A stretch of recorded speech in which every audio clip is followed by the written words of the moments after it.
এখানে সরকারের প্রতি তাদের ঘৃণা আসছে কেন? এত উন্নয়ন কেন? ওই অন্য রাজ্যে উন্নয়ন দেখা যায় না তো? অন্য রাজ্যে তো লক্ষ্মীর ভাণ্ডার নেই।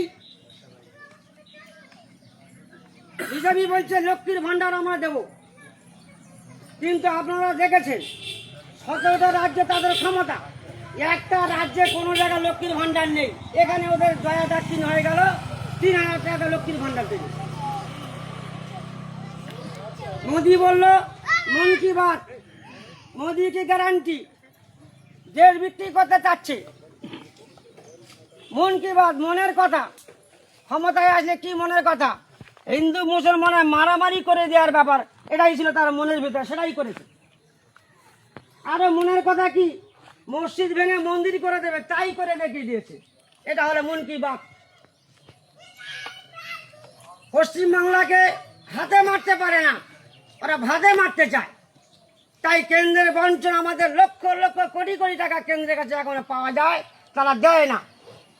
মমতা ব্যানার্জি সরকার বলছে তোয়াক্কা করি না, পরোয়া করি না, আমার কেন্দ্রে আমার রাজ্যে যে টাকা আছে তাই দিয়ে আবাস যোজনা ঘর দেব, তাই দিয়ে উন্নয়ন করবো, তাই করে দেখাচ্ছে আপনাদের, তাই করে আমাদের দেখাচ্ছে। তাই বলছি, আবার একটা নাম না করেই ভালো। আমি বারবার বলি ওই আইএসএফ নামটা উচ্চারণ করতে পারি না, কারণ যারা বিজেপির দালাল, একটা বিজেপির দালাল আনসারদা বলছিল যদি দশটা কথা আমাদের টিএমসির বিরুদ্ধে বলে, হ্যাঁ শাসক দল আছে, একটা পশ্চিমবাংলা চালাচ্ছে, রাজ্য চালাচ্ছে, ভুল হতেই পারে, বিরোধীরা বলতেই পারে। 10টা যদি বলে একটা বিজেপির বিরুদ্ধে বলে না, বলার ক্ষমতা নেই। জেট ক্যাটাগরি তাদের পিছন দিয়ে রেখেছে, তার বলার ক্ষমতা নেই। যেদিন কেন্দ্রের বিরুদ্ধে 4টে বলবে সেদিন জেট ক্যাটাগরি থাকবে না, ওরা এখন ফ্লপ হয়ে যাবে। তাই ধর্মের টানে নিজের মসজিদ মাদ্রাসা ভেঙে দিতে যাচ্ছে। ধর্মের টানে কারো আবেগে পড়বেন না, আবেগে পড়ে তৃণমূলের ভোটটা নষ্ট করবেন না।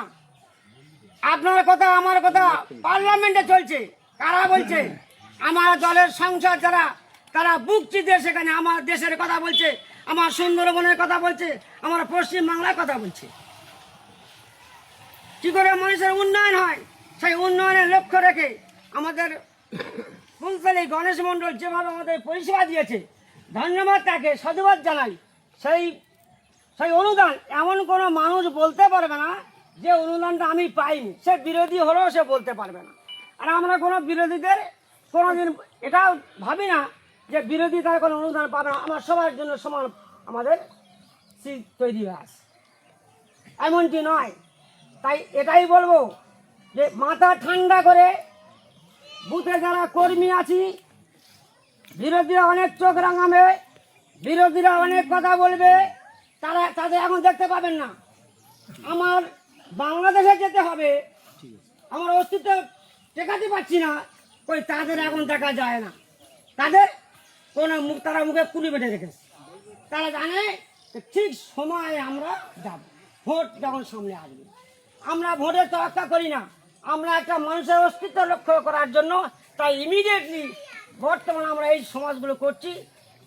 তাই কর্মীদের কাছে অনুরোধ যে মাথা ঠান্ডা করে আমাদের কর্মীদের বোঝানোর চেষ্টা করো, যাতে করে আমরা বেশি বেশি ভোট নিয়ে আগামীতে নির্বাচন সামনে আমরা আমাদের মমতা ব্যানার্জির হাতকে শক্ত করে আমরা বাংলাকে সুসজ্জিত করতে চাই। এই আমার সংক্ষিপ্ত বক্তব্য রেখে আমি আমার বক্তব্য শেষ করব।